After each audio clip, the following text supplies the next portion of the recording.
Details చూస్తే AP CM Chandrababu Polavaram ప్రాజెక్టును సందర్శించారు. పోలవరం ప్రాజెక్టు వద్దకు వస్తూ హెలికాప్టర్ నుంచి స్పిల్వేస్తో సహా వివిధ ప్రాంతాలను ఆయన సమీక్షించారు. ప్రాజెక్టు సమీపంలో ఏర్పాటు చేసిన హెలిప్యాడ్ వద్ద మంత్రులు నిమ్మల రామానాయుడు, కొలుసు పార్థసారథితో పాటు ఎమ్మెల్యేలు, టీడీపీ ముఖ్య నేతలు ఆయనకు స్వాగతం పలికారు. అనంతరం ప్రాజెక్టు వద్దకు చేరుకొని అధికారులతో మాట్లాడారు. Spillway, coffer dam, diaphragm wall పనుల పురోగతిపై జలవనరుల శాఖ అధికారులను అడిగి తెలుసుకున్నారు. ఆ తర్వాత వారితో కలిసి బస్సులో ప్రాజెక్టు పరిసరాలను పరిశీలించారు. అక్కడ ఏర్పాటు చేసిన ఫోటో ప్రదర్శన తిలకించారు. గతంలో ఎడమగట్టు వద్ద కుంగిన గైడ్ బండ్ ప్రాంతాన్ని పరిశీలించి అధికారులతో మాట్లాడారు. 22, 23 గేట్ల నుంచి ప్రాజెక్టు పరిసరాలను చూశారు. పరిశీలన అనంతరం అధికారులతో సీఎం సమీక్ష నిర్వహించారు.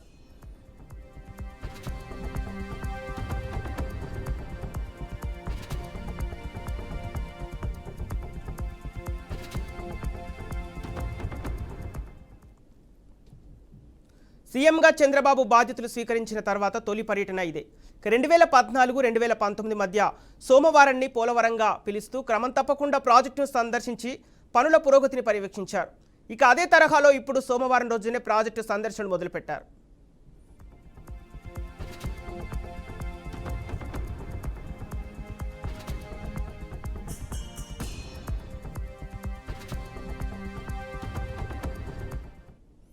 దీనికి సంబంధించిన పూర్తి డీటెయిల్స్ మా ప్రతినిధి సురేష్ ఫోన్ ద్వారా సిద్ధంగా ఉన్నారు. సురేష్, ఏపీ సీఎం చంద్రబాబు పోలవరం ప్రాజెక్టుకు సంబంధించిన అప్డేట్స్ ఏంటి? ఏపీ సీఎం చంద్రబాబు నాయుడు ఇప్పటికే పోలవరం ప్రాజెక్టుకు సంబంధించి తొలిసారిగా ఇక్కడికి వచ్చిన తర్వాత ప్రాజెక్టు సంబంధించి అణువున ఆయన స్వీయ పర్యవేక్షణ చేశారు. మొత్తం దాదాపుగా ఎగువ డ్యాముకు సంబంధించి, అది దిగువ డ్యాముకు సంబంధించి స్పిల్వే పనులన్నిటినీ ఆయన క్షుణ్ణంగా పరిశీలన చేసి, కాపర్ డ్యాముకు సంబంధించి కాపర్ డ్యామ్ యొక్క పరిస్థితిని బట్టి, అలాగే అదేవిధంగా మొత్తం అధికారులతో సమీక్ష చేశారు. అధికారులు కూడా స్వయంగా చేశారు. అక్కడ ఫోటో గ్యాలరీ కూడా ఏర్పాటు చేసి, ఫోటో గ్యాలరీలో పనులు ఎక్కడ నిలిచిపోయాయి, ఏ రకంగా నిలిచిపోయాయి, ఏ సంవత్సరం నుంచి నిలిచిపోయాయనే దానిపైన, ఇక్కడ ఉన్నటువంటి పరికరాల పరిస్థితి ఏ రకంగా ఉంది, పనులు ముందుకు సాగడానికి ఏ రకమైన అవకాశాలు ఉన్నాయనే దానిపైన మొత్తం అధికారుల నుంచి పూర్తి వివరాలు అయితే సేకరించారు. దీనికి సంబంధించి రివ్యూ అయితే కొనసాగుతుంది. దీనికి సంబంధించి నీటిపారుదల శాఖ అధికారులతో, అలాగే ఈ పోలవరం ప్రాజెక్టుకు సంబంధించిన గుత్తేదారులతో కూడా ఆయన విడివిడిగా సమావేశం అవుతున్నారు.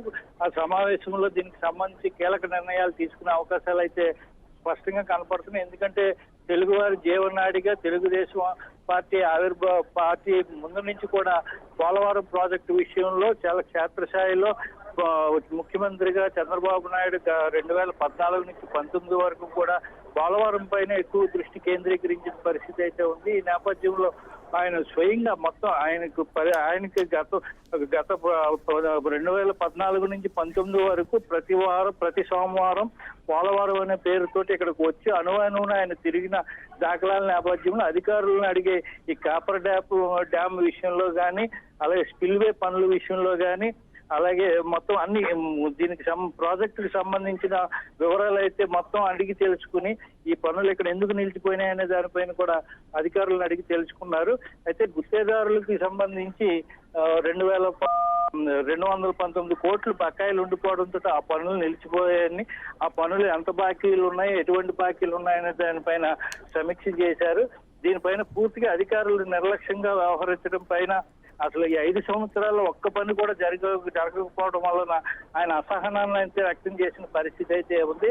ఏమైనా తెలుగుదేశం పార్టీ ప్రతిష్టాత్మకంగా తీసుకుని ముఖ్యమంత్రిగా తాను పోలవరానికి మొత్తం ప్రజలు సహకారం చేయాలి. దీనికి ఎన్డీఏ కూటమి కూడా, బీజేపీ కూడా ఎన్డీఏ కూటమిలో భాగస్వామ్యం అయి ఉంది.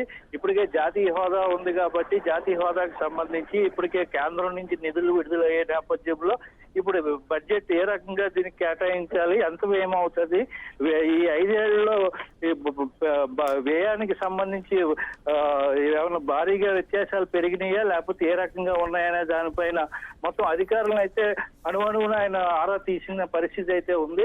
ఏదైనప్పటికీ కూడా ప్రస్తుతం అధికారులతో చాలా తీక్షణంగా అందరితోటి ప్రతి అంశానికి సంబంధించి ఆయన రివ్యూ చేస్తున్న పరిస్థితి అయితే కనపడుతుందని చెప్పుకోవచ్చు. ఓకే సురేష్, ప్రాజెక్టు సందర్శించిన తర్వాత ఎలాంటి అంశాలు పరిగణలోకి తీసుకున్నారు, అలాగే ప్రాజెక్టు అభివృద్ధికి ఎలాంటి చర్యలు తీసుకునే దిశగా అడుగులు సాగుతున్నాయి? ఇక పూర్తి స్థాయిలో ఎప్పటిలోపు ప్రాజెక్టు అమలులోకి వచ్చే అవకాశం కనిపిస్తుంది?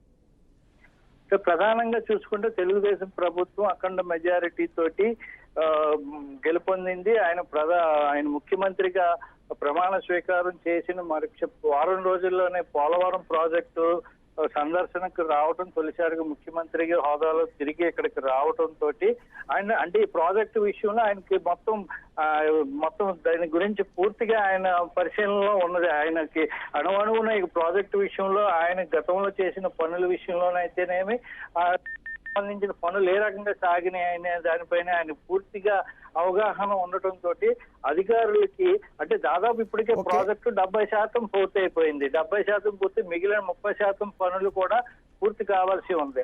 అయితే ఇటీవల వచ్చిన వరదల 2020 సంవత్సరంలో వరదల కారణంగా కాపర్ డ్యామ్ విషయంలో కొంత మరమ్మతులు అనేవి చోటు చేసుకున్నాయి. దీనికి సంబంధించి వాటిని ఏ రకంగా పనులు పూర్తి చేయాలి, వచ్చే 2 ఏళ్లలో ఇది కంప్లీట్ గా పూర్తి చేసేసి జాతికి అంకితం చేయాలనే సంకల్పంతో తాము ఉన్నామని, దీనికి సంబంధించి నీటిపారుదల శాఖ మంత్రిగా నిమ్మల